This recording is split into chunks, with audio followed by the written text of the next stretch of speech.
Did you, share this job yet? No, but we're looking at applicants. I'd like to be considered. This is a Season 6 Episode 9 explored the beginning of the end of their marriage.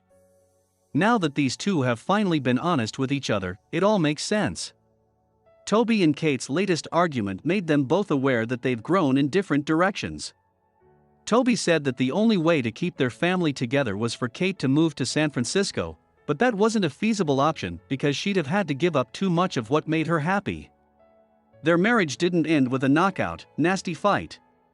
It ended because of 1,000 moments of drifting apart until the distance between them was too much for them ever to transcend. Kate and Toby strive to figure out how to bend things so that their marriage and family don't fall apart, as each has discovered long-awaited bliss in their own world. Last week's episode of This Is Us kicked off the final season's Big Three trilogy, which has become a show tradition. Kevin had a confidence problem throughout 3 time periods, which set the tone for the rest of the story. This week, the spotlight is on Kate and the issues she faces, while Kevin's story unfolds in parallel or overlapping moments.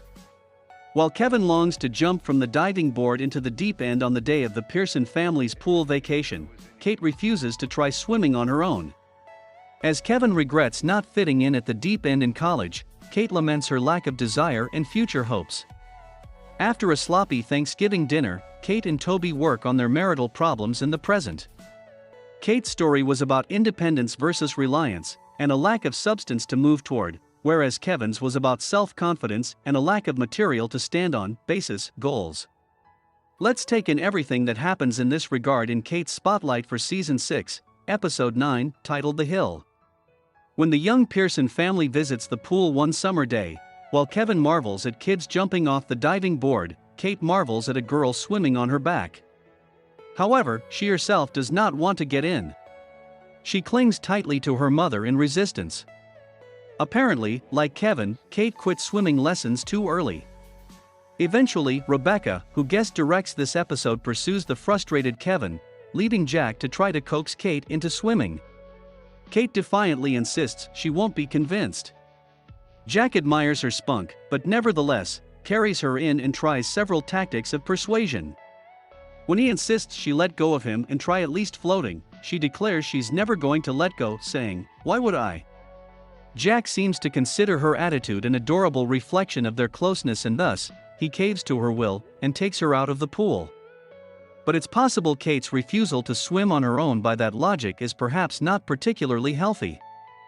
At least, that's what seems to be the takeaway when the memory is considered along with 2 other moments from Kate's life. Kate and Randall follow Kevin to the closed-down pool and cheer him up through his self-loathing. Then, as they're leaving the empty pool, Kate does her own reflecting about how empty she feels. This reflection starts the moment the Big Three realize they're locked in the pool grounds. She jokes if they die there, the news will read Sunny Delight poster boy, valedictorian, and other died trapped in the pool. As they try to find a way out, she says aloud that she's trapped, but she means regarding her life. She is stuck in a cycle of menial activity.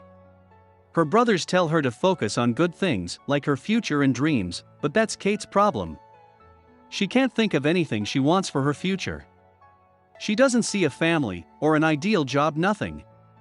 First cry of the episode. Uncertainty of the future is no joke. When we return to that scene, the siblings have moved on to their last resort for escape, climbing the fence. Kate doesn't think she can do it, but her brothers insist. Randall climbs over, ready to help her get down, and Kevin sits atop the fence to help her up.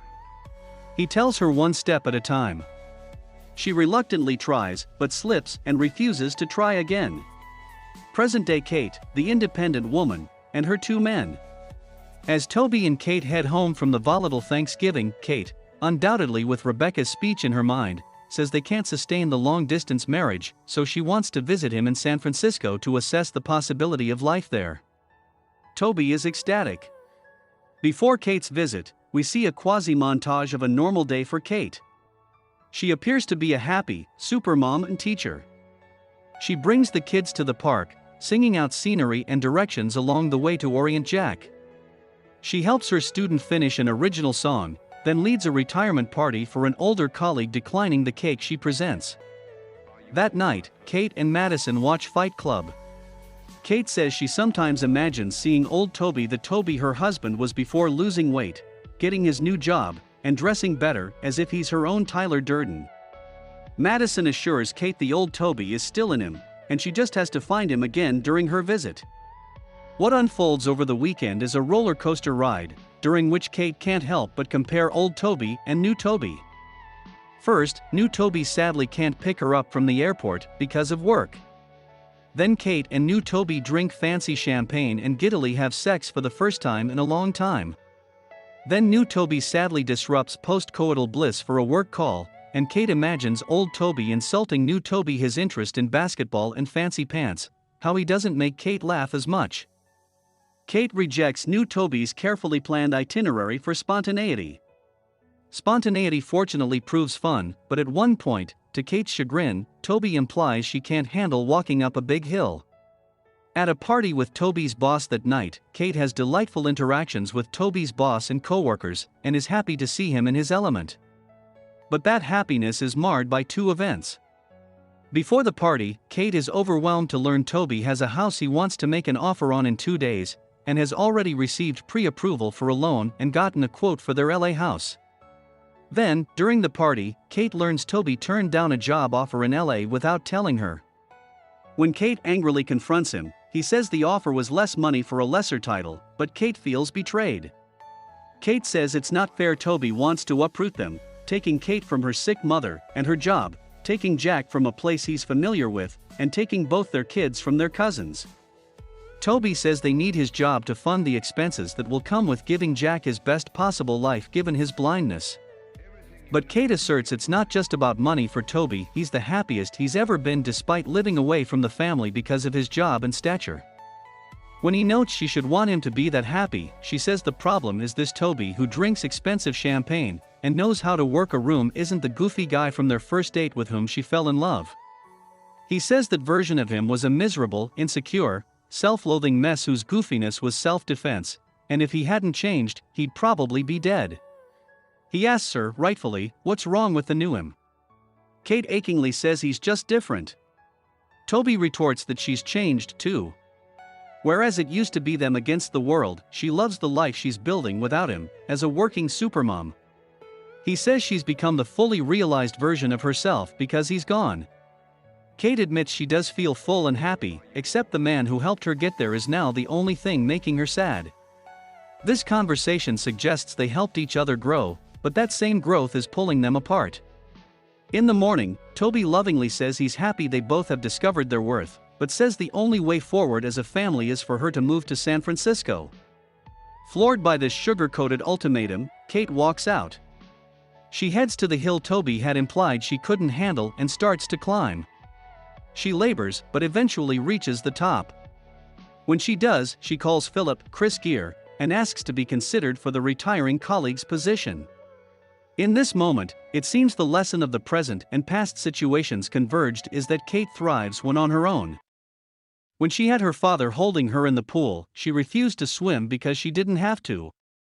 When she had her brothers around, she refused to climb the fence.